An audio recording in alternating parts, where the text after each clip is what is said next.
Hello, bienvenue dans ces cours où j'aimerais maintenant qu'on attaque notre premier LSA. L'objectif, c'est vraiment de comprendre comment le LSA type 1 est construit et comment est-ce que ça s'échange entre routeurs. Alors, pour un petit rappel, le LSA type 1, c'est le premier LSA que le routeur OSPF construit. Et c'est ce LSA 1 ici qui permet de construire le reste des LSA. Le LSA type 1, pour rappel, c'est le LSA qui ne vit qu'à l'intérieur d'une zone OSPF. Vous ne pouvez pas avoir un LSA type 1 qui traverse une zone pour aller vers une autre zone. Okay? Chaque zone va avoir son LSA type 1. Par exemple, ici, je vais avoir une zone LSA type 1 ici.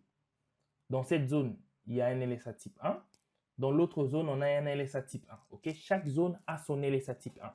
Et le LSA type 1, c'est le LSA qui permet de savoir les états de lien ou bien les états de liaison que chaque routeur a dans une zone. Est-ce qu'il a des liens OSPF dans une zone ou pas? Je le saurai à travers le LSA type 1. OK? Et c'est LSA type 1 ici que chaque routeur va utiliser pour construire les réseaux qu'on appelle le réseau intra-area qui s'affiche en haut. Quand vous allez sur votre routeur et vous voyez, je ramène ici mon interface de configuration. Lorsque je mets ici la commande show IP route OSPF, toutes les routes qui s'affichent en haut sont construites à travers le LSA type 1. OK? Et le LSA type 1. D'accord? Maintenant, voyons voir comment est-ce qu'un routeur construit le LSA type 1. Pour un petit rappel, je signale quand même que pour ceux qui n'ont pas regardé le cours précédent, OSPF, et ça je l'ai dit depuis le début, est un protocole qu'on appelle un protocole link state. OK? Donc link state, ça s'écrit comme ça. Link state. Link state. C'est un protocole qui n'a pas besoin de savoir que tu lui dises pour joindre un réseau, passe par moi. Parce que vous vous rappelez par exemple de IRGRP. Qu'est-ce qu'on dit de IRGRP?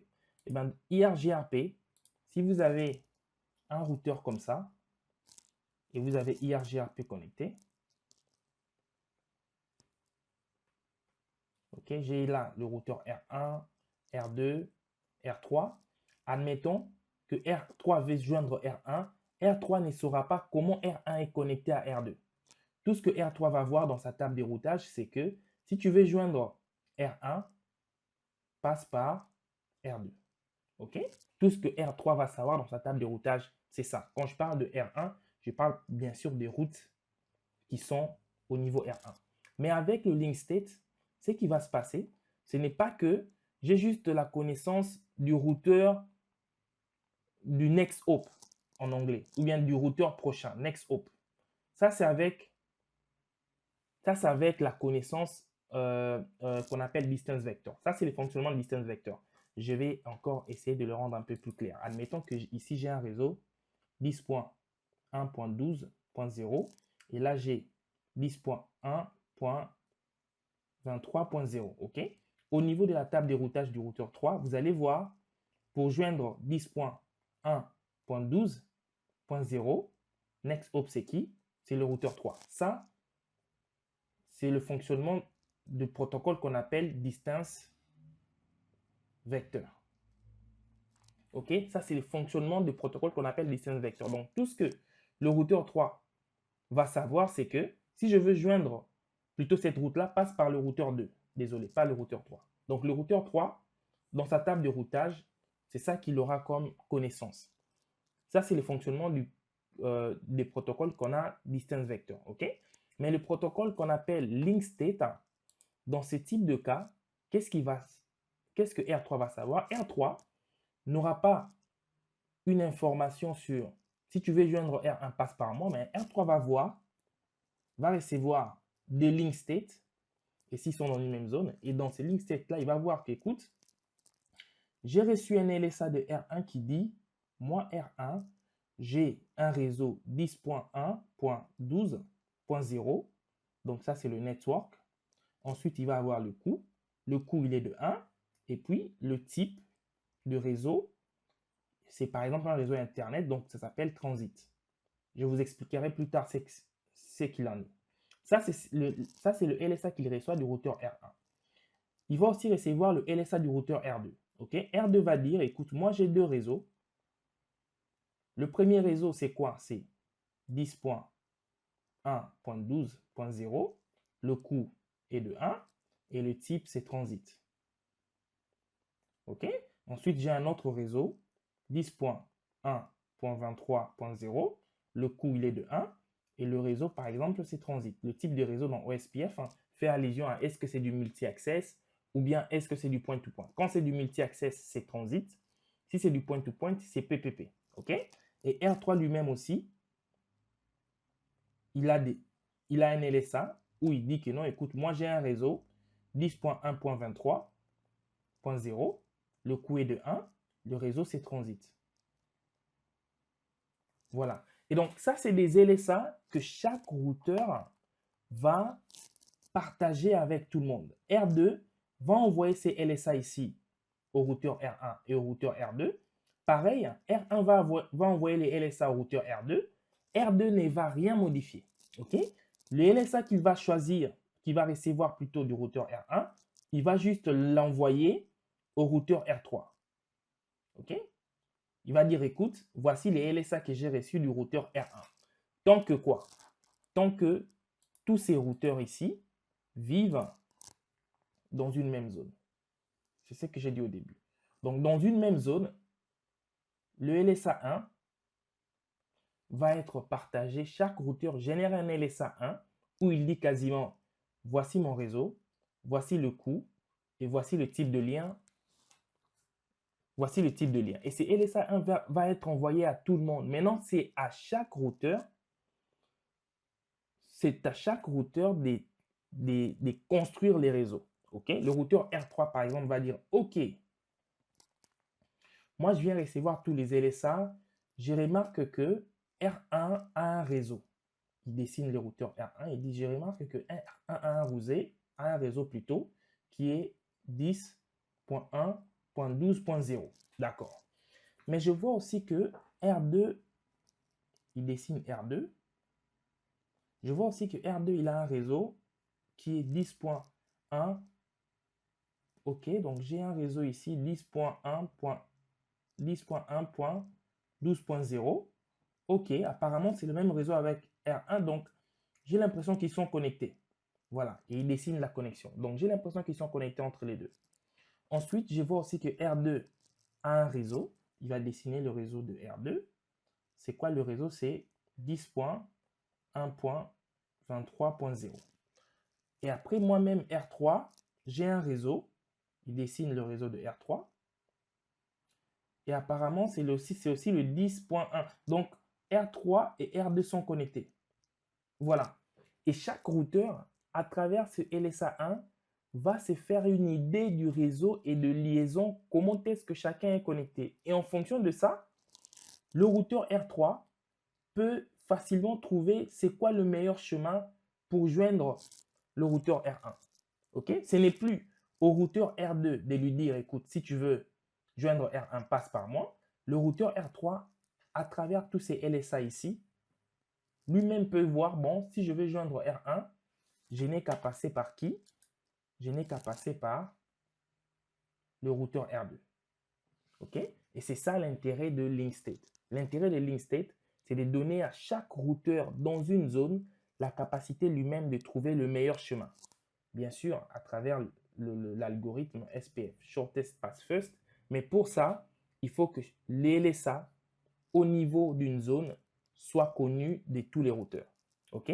Maintenant, ceci étant dit, si je retourne sur mon petit schéma, l'idée est de voir comment est-ce que, par exemple, je vais prendre juste un exemple de la zone 0. Ou bien, prenons l'exemple de la zone 5.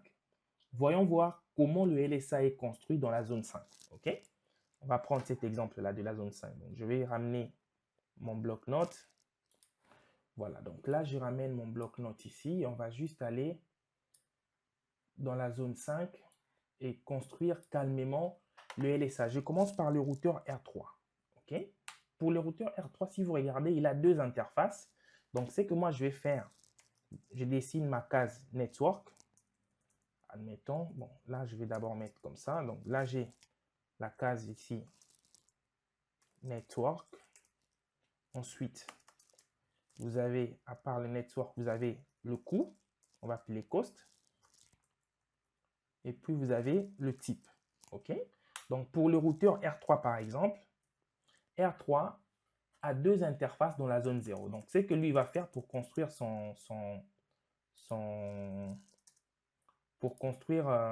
LSA. Il va dire, écoute, moi, j'ai une interface 192.0.34.0. OK? Ça, c'est le premier réseau que j'ai. Ces réseaux-là, le coût va être de combien? Alors, vu que c'est du point-to-point, le coût ici, il va dire c'est un coût de 64. Je donne un exemple. C'est un coût de 64. Et ensuite, en termes de type, vu que c'est du point-to-point, il va dire c'est un réseau point-to-point. OK? Ça, c'est le routeur R3. Mais le routeur R3 a encore une autre interface qui est 35. Donc, je vais copier ça. Voilà. Il a encore un autre 35.0. Et pour mon 35.0, ici, je prends aussi le coût 64. Et le type, c'est quoi? Point-to-point. OK? Donc là, je suis dans la zone. Je me concentre juste sur la zone 5. Hein. Je ne vais pas bouger des zones. On se concentre sur la zone 5. OK? Et bien sûr, après, ça, c'était le routeur 3. Je vais prendre le routeur 4, par exemple. Je fais juste du copier-coller. Le routeur 4. Le routeur 4, lui, il dit quoi? Lui, il dit, moi, j'ai deux interfaces.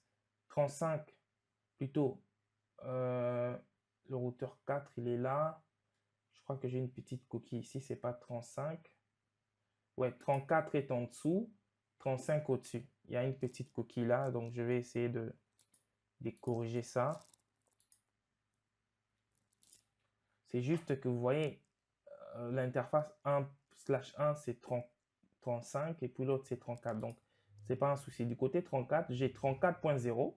Ce n'est pas 35, hein, c'est 34 parce que c'est ça. C'est juste que l'indication là est fausse. Donc, j'essaie un peu de les corriger, bien que c'est une capture. Donc là, ici, c'est 192.0.34.0 et là, c'est 35. OK? Voilà. Et pareil, ici, ça, c'est 56 et ça, c'est 46. Voilà. OK?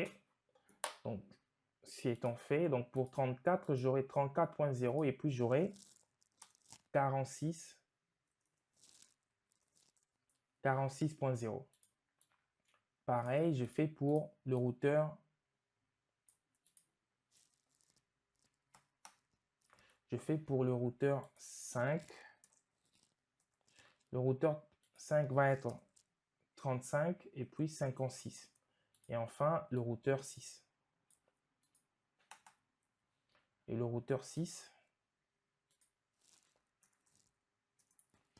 j'ai ici 46 et puis 56. OK? Ça, c'est des LSA. Donc, LSA type 1 que chaque routeur va générer et partager avec les autres. Donc, ça, c'est le routeur R3. Ça, c'est le LSA du routeur R3.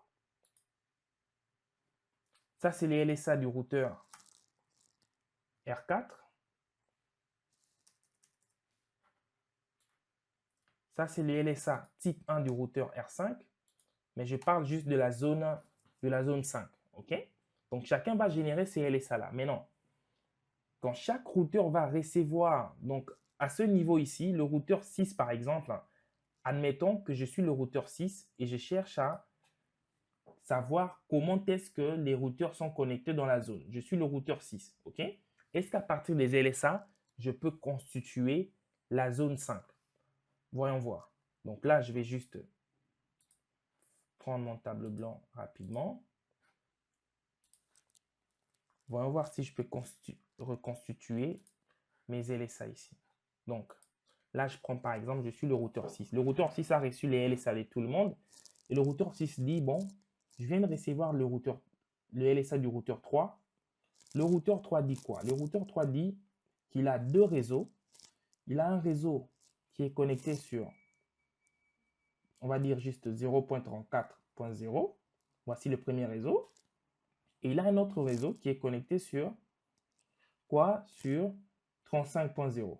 Voilà. Ça, c'est le routeur R3. Ensuite, il dit, j'ai aussi reçu un LSA du routeur 4. Le routeur 4 a deux réseaux. Le premier réseau, il est connecté sur 34.0. OK? Donc là, il dit, ça c'est mon routeur R4. Il est connecté sur 34.0 et le routeur 4 a un autre réseau qui est connecté sur 46.0. Donc forcément, il y a quelque chose là qui est 46.0. Voilà. Et enfin, j'ai aussi reçu un autre réseau, c'est du routeur 5. Le routeur 5, lorsque je regarde, je trouve que il est connecté sur le réseau 35.0, donc il est là. Ça, c'est le routeur 5. Mais il a aussi un réseau là sur 56.0, donc quelque part ici. 56.0, OK? Et enfin, moi-même, je suis connecté sur le réseau 46.0. Donc, ça, c'est le routeur R6. Il est connecté sur 46.0 et il est aussi connecté sur 56.0. Voilà un peu comment chaque routeur peut, à partir juste des LSA, refaire le réseau. OK? Et bien sûr, avec le coup, R6 pourra facilement dire, bon, maintenant que je me suis refait le réseau, je vais voir quel est le chemin le plus court pour joindre par exemple R3. Ce n'est plus au routeur R4 de lui dire si tu veux joindre R3, passe par moi, comme ce qui est fait dans le distance vector. On ne va pas lui envoyer le LSA. Hein. Dans distance vector, R4, on va juste lui dire si tu veux joindre R3, passe par moi. OK? Alors que dans le réseau Link State, R6 a la capacité de se faire une image de tous les réseaux et lui-même dire par où je dois passer pour joindre le routeur R3. C'est en fait ça l'avantage de LSA type 1. OK? Et donc, pour rappel, LSA type 1, c'est un LSA qui est échangé à l'intérieur de la zone. Ça ne sort pas d'une zone. Et en termes d'information, vous avez quoi? Vous avez trois types d'informations à l'intérieur. Le réseau, le coût et puis le type de lien. OK? Alors, moi, là, je vous ai présenté le type de lien que point-to-point. Si vous voulez, si par exemple, vous avez des liaisons Internet, hein, je vais juste revenir ici pour reprendre. Là, avec mon schéma, si je reviens ici, admettons que là, je vais aussi représenter de liaison Ethernet. Je prends l'exemple, disons que je suis dans une autre zone. Hein. Donc là, ça, c'était pour la zone 5. Mais si je suis dans une zone...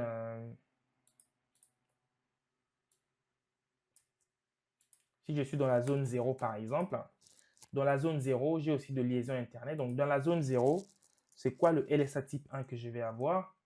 Pour le routeur R3, par exemple, vous avez une interface 123. Donc là, j'ai dit, j'ai une interface 123, là.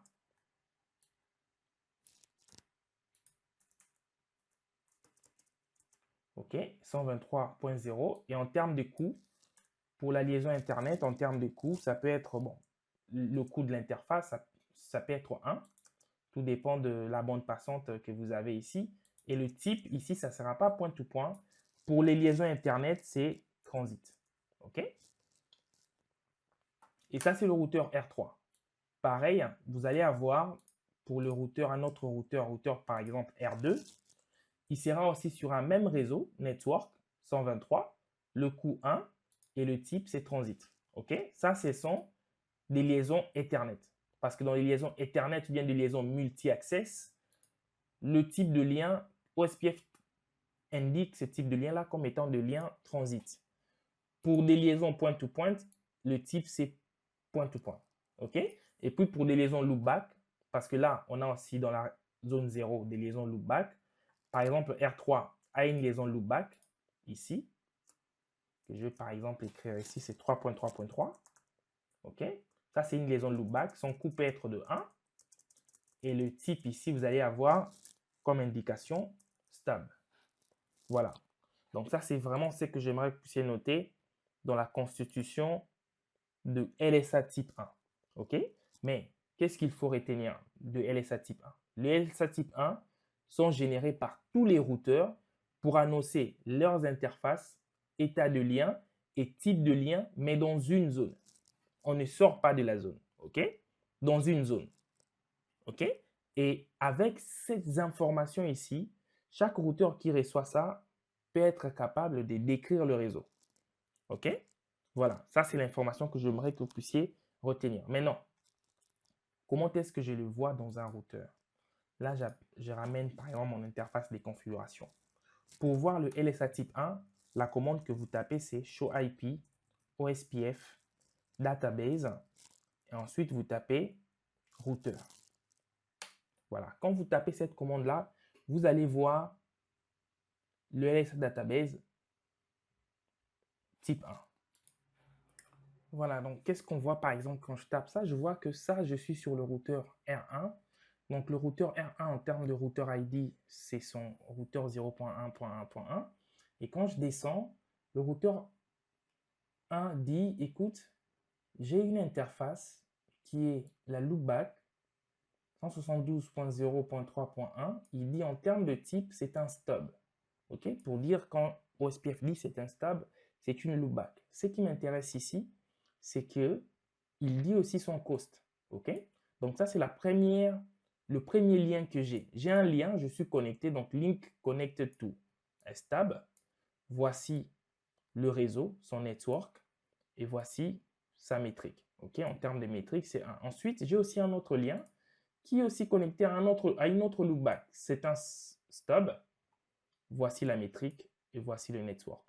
Après, moi, ce qui m'intéresse, c'est aussi d'aller regarder les interfaces physiques. Regardez ici, par exemple, il me dit, écoute, j'ai une interface 192.0.123. Lui, par contre, c'est un lien. Donc, j'ai un lien qui est connecté à un réseau transit. Chaque fois que vous verrez le mot transit, dites-vous que c'est un réseau multi-access. Et en termes de métrique, le coût, c'est 10. OK? Donc, ça, c'est les nombres de liens qui sont où OSPF est activé au niveau de quel routeur? Au niveau du routeur R1. OK? Mais c'est LSA ici, R1 lui-même là, il va l'envoyer à tous les routeurs. Parce que comme je vous ai dit, dans une zone, on a tous le même LSA. Ensuite, je peux descendre ici et je peux voir le LSA de quel routeur? Du routeur 2. OK? Ça, c'est juste du routeur ID. Ça, c'est rien que le routeur ID. Ici, le LSA, quand il est envoyé d'un routeur à un autre, c'est le routeur ID qui est envoyé. Donc là, je vois le LSA du routeur 2. Et que dit le routeur 2? Le routeur 2 dit, écoute, moi j'ai 3 liens dans cette zone ici. OK? Moi j'ai 3 liens dans cette zone. J'ai mon premier lien qui est là. Mon premier lien ici, c'est un lien,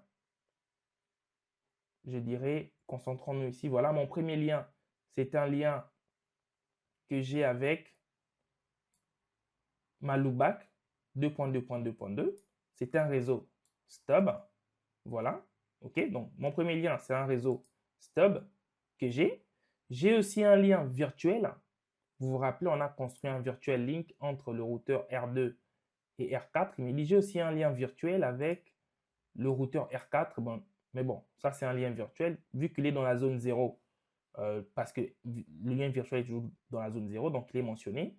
Ensuite, il me dit aussi, j'ai aussi un autre lien transit network qui est connecté à quoi?